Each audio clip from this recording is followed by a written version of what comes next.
Les clients viennent souvent nous voir pour des questions de réduction de coûts.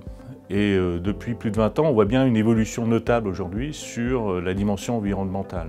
On passe d'une logique économique, pure économique, à une logique qui intègre les deux notions, environnementale et économique. Et donc c'est plus opposer ces deux dimensions. Par exemple, pour un client récemment dans le secteur du BTP, on est intervenu sur des questions à la fois de réduction de coûts, mais aussi de gains environnementaux, parce que leur référencement auprès de leurs propres clients était un facteur clé de succès pour eux d'être compétitifs dans toutes ces dimensions. Et le projet a permis d'atteindre cet objectif-là et pour rester leader dans leur positionnement sur le marché.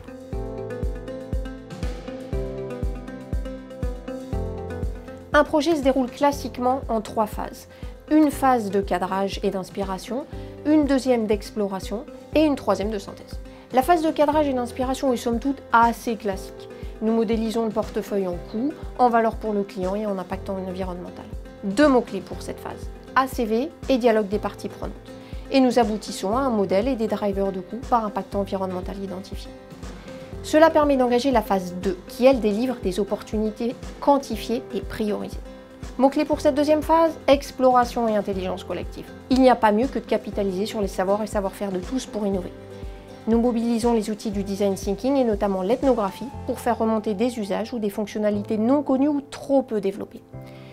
Notre but, grâce au cadrage du design to value, identifier les fonctions du produit ou service qui, transformés, peuvent réduire l'impact environnemental. Troisième phase, construction du business case, qui est un recueil de solutions qualifiées et quantifiées en termes économiques, techniques et de réduction d'impact environnemental, qui sera soumis à la validation des sponsors.